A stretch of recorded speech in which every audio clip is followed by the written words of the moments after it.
आज आप लोगों को हम सेंटेंस के बारे में बताएंगे और इस सेंटेंस को बिल्कुल ध्यानपूर्वक आप लोग देखिएगा।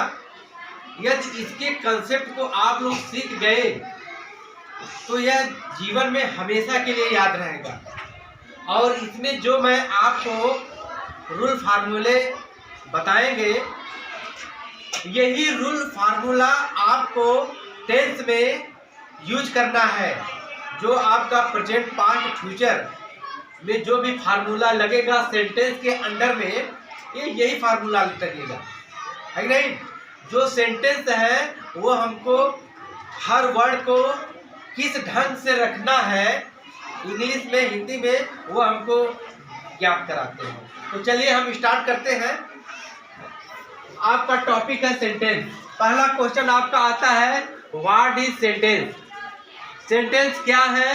ए group of word which make meaningful sense is called sentence. शब्दों के उस समूह को हम वाक्य कहते हैं जिसका एक भावपूर्ण अर्थ निकले। इसके बाद अगला क्वेश्चन है, how many kind of sentence. Sentence के कितने भाग हो सकते हैं? तो there are 5 kind of sentence.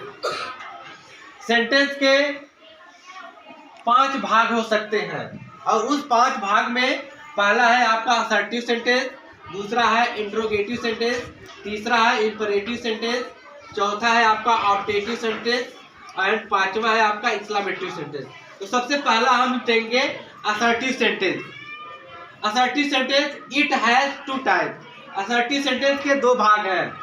पहला है आपका अफर्मेटिव सेंटेंस, जिसे हम सिंपल सेंटेंस भी कहते हैं, और दूसरा है निगेटिव सेंटेंस।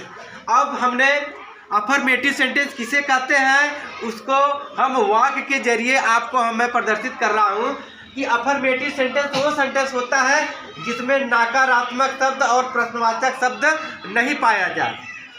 अफर्मेटिव सेंटेंस क्या होता है या सिंपल सेंटेंस क्या होता है जिसमें नकारात्मक शब्द, यहाँ पर देखिए negative word. Negative word means होता है नकारात्मक शब्द, नॉट, नो, नहीं और न शब्द न पाया जाए। And interrogative word, interrogative word या क्वेश्चन वर्ड दोनों एक ही है। इंट्रोगेटिव वर्ड क्वेश्चन वर्ड क्या है? जैसे इंग्लिश में व्हाट, व्हाई, व्हेन,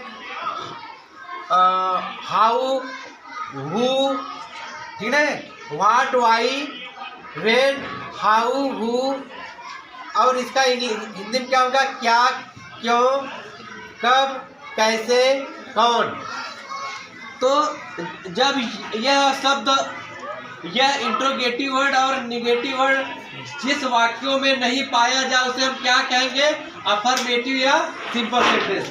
जैसे आपका यह वाक्य है, राम घर जा रहा है। राम घर जा रहा है, इसमें कहीं निगेटिव वर्ड या इंट्रोगेटिव वर्ड नहीं दिखाई दे रहा है। और राम क्या है आपका? ये सब्जेक्ट है। घर क्या है? ऑब्जेक्ट है।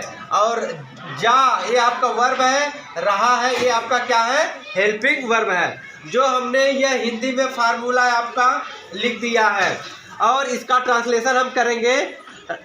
राम, अब पहले आप इसका इंग्लिश में फार्मूला देख लीजिए। यह हिंदी का फार्मूला है और ये इंग्लिश का फार्मूला है। इंग्लिश का यह सिंपल सेंटेंस का इंग्लिश में फार्मूला क्या है? Subject plus helping verb plus object. अब इसी फार्मूले के आधार पर यह ट्रांसलेशन किया गया है। सबसे पहले आपका क्या आया है? सब्जेक्ट। सब्जेक्ट आपका राम है तो राम हो गया। फिर आपका हेल्पिंग वर्ब है, हेल्पिंग वर्ब आपका रहा है, तो यह हेल्पिंग वर्ब की इंग्लिश क्या है? इज है। फिर आपका वर्ब है, वर्ब आपका जा है तो जा का क्या होगा? गोइंग। फिर आपका ऑब्जेक्ट है, ऑब्जेक्ट आपका ये घर है तो ये होम हो गया। तो Ram is going to home, जो यह अफर्मेटिव सेंटेंस को दिखा रहा है। अब असर्टिव सेंटेंस का दूसरा क्या है? Negative sentence. निगेटिव सेंटेंस किससे कहते हैं? जिसमें नकारात्मक शब्द नहीं पाया जाए, जिसमें इंट्रोगेटिव शब्द नहीं पाया जाए, इसमें नकारात्मक शब्द पाया जाए।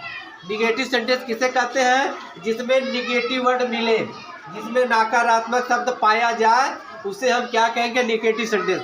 लेकिन इसमें इंट्रोगेटिव शब्द नहीं पाया जाता है। वाक्य आपका क्या कर रहा है? राम घर नहीं जा रहा है। अब देख लीजिए इसका हिंदी में फार्मूला है, सब्जेक्ट यह है, यह ऑब्जेक्ट है, यह निगेटिव वर्ड है, यह वर्ब है, यह हेल्पिंग वर्ब है। और अब इसका इंग्लिश में क्या फार्मूला हो गया इंग्लिश में फार्मूला हो गया subject, helping verb, negative word, verb and object. अब इसी फार्मूला के आधार पर इसका आप ट्रांसलेशन कर दीजिए, Ram is not going to home, अर्थात यह निगेटिव सेंटेंस। आप इसमें देख रहे हैं इन निगेटिव सेंटेंस आया है, जिन वाक्यों में निगेटिव वर्ड पाया जाए उसे हम निगेटिव सेंटेंस कहेंगे। इसके बाद आपका अगला आ जा रहा है इंट्रोगेटिव सेंटेंस। इंट्रोगेटिव सेंटेंस आ गया है, इट हैज 4 टाइप। इंट्रोगेटिव के 4 भाग होते हैं। पहला भाग आपका देखिए, इसको मैंने बॉक्स में 2 भागों में बांट दिया है कि यदि इंट्रोगेटिव वर्ड का वाक्य इंग्लिश में आता है तो कैसे पहचानेंगे, यदि इंट्रोगेटिव का वाक्य हिंदी वाक्य में आता है तो कैसे पहचानेंगे। इसलिए हमने इसको 2 भागों में बांट दिया है। यह हिंदी सेंटेंस का इंट्रोगेटिव सेंटेंस है, यह इंग्लिश सेंटेंस का है आपका इंग्लिश में वाक्य। तो आप देखिए पहला क्या है, इंट्रोगेटिव वर्ड का बिगिन। इंट्रोगेटिव वर्ड का बिगिन अर्थात जिन वाक्यों में प्रश्नवाचक शब्द से प्रारंभ हो। आप देख रहे हैं ना, इंट्रोगेटिव वर्ड का बिगिन अर्थात आपका ये बिगिन मीन्स क्या होता है, प्रारंभ। प्रारंभ में आपका क्या आता है, इंट्रोगेटिव वर्ड आता है, लेकिन इसमें निगेटिव वर्ड नहीं होता है। यह इंट्रोगेटिव का पहला है, जिन वाक्यों में प्रारंभ में प्रश्नवाचक शब्द आए लेकिन नकारात्मक शब्द न आए वो उसे हम इंट्रोगेटिव का बिगिन कहेंगे। जैसे क्या राम घर जा रहा है, और इसका ट्रांसलेशन क्या होगा, is Ram going to home. और इंग्लिश में कैसे आप पहचानेंगे कि यह इंट्रोगेटिव का ये कौन सा टाइप है, तो ये हम लिखे हैं begin helping verb. English interrogative का पहला टाइप क्या है, जो वाक्य हेल्पिंग वर्ब से प्रारंभ हो, जो वाक्य किससे प्रारंभ हो, हेल्पिंग वर्ब से, वो इंट्रोगेटिव का फर्स्ट होगा।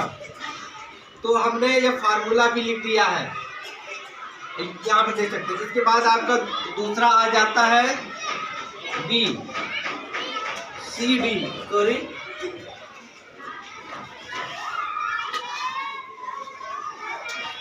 ये आपका बी सी डी। इसके बाद दूसरा आपका आ जाता है इंट्रोगेटिव का मिडिल।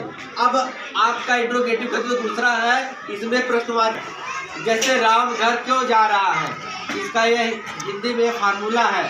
जब इसका हम ट्रांसलेशन करेंगे तो यह आपका हो जाएगा why is Ram going to home. तो यह इंट्रोगेटिव वर्ड आपका प्रारंभ में आ जा रहा है। तो यदि इंग्लिश में हम पहचान करना चाहें तो यह बिगिन क्वेश्चन वर्ड, तो जो इंग्लिश वाक्य है वह क्वेश्चन वर्ड से प्रारंभ होता है, तो यह इंट्रोगेटिव का दूसरा होता है, लेकिन इसमें नेगेटिव वर्ड नहीं होता है। इसके बाद आपका तीसरा है, इंट्रोगेटिव का तीसरा है इंट्रोगेटिव का begin but negative word in middle. Hindi वाक्य में हम तीसरा कैसे पहचानेंगे, जब प्रश्नवाचक शब्द प्रारंभ में हो लेकिन नकारात्मक शब्द वाक्य के बीच में हो। जैसे क्या राम घर नहीं जा रहा है। अब इसका यदि हम इंग्लिश में पहचान करें तो इसका पहले ट्रांसलेशन हमने कर दिया है, is Ram not going to home. यदि हम इंट्रोगेटिव को इंग्लिश में तीसरा वाक्य पहचाने तो begin helping verb but negative word in middle. वह वाक्य जो हेल्पिंग वर्ब से स्टार्ट होता है लेकिन निगेटिव वर्ड वाक्य के बीच में होता है। तो ये देख रहे हैं निगेटिव वर्ड वाक्य के बीच में है और हेल्पिंग वर्ब ये प्रारंभ है। तो ये इंट्रोगेटिव का ये तीसरा है। इसके बाद इंट्रोगेटिव का ये चौथा आपका क्या है, interrogative and negative both in middle.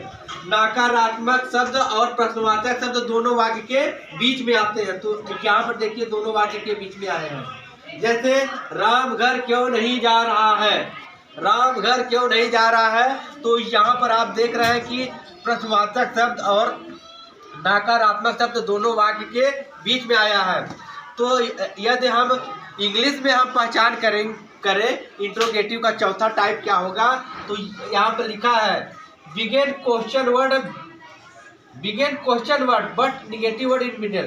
अर्थात प्रारंभ में क्वेश्चन वर्ड है, प्रारंभ में आपका क्वेश्चन वर्ड है और बीच में आपका निगेटिव वर्ड है। तो यह आपका चौथा हो गया। इसका ट्रांसलेशन क्या है? Why is Ram not going to home. अब आप देख रहे हैं कि हमने यह फार्मूला भी लिख दिया है। हमने यह फार्मूला इसलिए यह लिख दिया है कि जब आप टेंस पढ़ेंगे, present tense, past tense, future tense, और प्रेजेंट टेंस के जो 4 रूप है, पहला present indefinite tense, present indefinite tense जब आप पढ़ेंगे तो उस वाक्य को आप 6 भागों में जब आप उसको बांटेंगे तो आपको यही सब फार्मूले का प्रयोग करना होगा। अब आगे देखिए, इंट्रोगेटिव के बाद आपका क्या आता है? Imperative sentence. इंपरेटिव सेंटेंस किसे कहते हैं? जो आदेशवाचक होता है। जैसे जब हम किसी को आदेश देते हैं, जैसे कि यहाँ आओ, बैठ जाओ, शोर मत करो, इंग्लिश में क्या बोलेंगे? क्या तो हिंदी में पहचानने के लिए है बैठ जाओ, है, शोर मत करो, खड़े हो जाओ, ये आदेश है जो हिंदी में पहचान करेंगे। लेकिन यदि इंग्लिश में आए तो इसी का ट्रांसलेशन क्या होगा? Sit down, sit down, come here, है, शट अप। ये सब क्या है? आपका इंपरेटिव सेंटेंस है। और ऑब्जेक्टिव सेंटेंस क्या है? ऑब्जेक्टिव सेंटेंस क्या है? इच्छा बोधक वाक्य, जिसमें आपकी इच्छा है कि नहीं प्रकट की जाती है। जैसे मे यू लिंग long, God bless you, may you लिंग लॉन्ग, है, आपकी आयु लंबी हो, गॉड ब्लेस यू, भगवान आपको आशीर्वाद दे। तो ये आप इच्छा प्रकट कर रहे हो किसी के ऊपर, तो इसे हम क्या कहेंगे? Objective sentence. और एक्सक्लेमेटरी सेंटेंस क्या होता है? यह एक अतिशयोक्त वाक्य होता है जिसमें आपको जिसमें विस्मयादि बोधक है कि नहीं, अर्थात एक्सक्लेमेटरी में आपको अचानक खुशी महसूस होता है या अचानक आपको दुख महसूस होता है। जैसे यहाँ पर लिखा alas my uncle has died, अरे मेरे चाचा मर गए हैं, alas my uncle has died, अरे जैसे ये अचानक है कि नहीं एक फीलिंग होती है, अरे मेरे चाचा मर गए, hurrah India on the match, वाह भारत जीत गया मैच, है कि नहीं, वाह हाउ ब्यूटीफुल, है कि नहीं। इसमें इस तरह के वाक्य प्रकट किए जाते हैं। तो सबसे, और बेटा जब हमने आपको यह सेंटेंस सिखा दिया, इसके बाद आपको मैं टेंस सिखाऊंगा। जब मैं टेंस आपको सिखाऊंगा तो जब आप वाक्य आप बनाएंगे तो आपको इन सभी फार्मूलों को लेकर के चलना है। और ट्रांसलेशन सीखने के लिए हमें सिर्फ इन 6 प्रकार के वाक्यों का प्रयोग करना है। पहला वाक्य आपका ये है, दूसरा आपका ये है, तीसरा आपका ये है, चौथा ये है, पांचवा ये है, छठवां ये है। ट्रांसलेशन सीखने के लिए आपको इतने ही चीजों की जरूरत है। क्या क्या है? Simple sentence, negative sentence, interrogative का बिगेन, इंट्रोगेटिव का मिडिल, इंट्रोगेटिव का begin but middle in interrogative and negative का बिगेन। लेकिन ये जो है आपका नेगेटिव वर्ड है वो बीच में आएगा, इसके बाद इंट्रोगेटिव और नेगेटिव का बोथ जो बीच में आएगा। अर्थात ये आप देख रहे हैं प्रश्नवाचक शब्द प्रारंभ में है, यहाँ प्रश्नवाचक शब्द बीच में है, यहाँ प्रश्नवाचक शब्द प्रारंभ है लेकिन नकारात्मक बीच में है, और यहाँ पर प्रश्नवाचक शब्द और नकारात्मक दोनों आपके बीच में है। तो ये 6 प्रकार के वाक्य का प्रयोग करके आपको मैं टेंस सिखाऊंगा, तो इसको ध्यान से देखिएगा। Okay, thank you.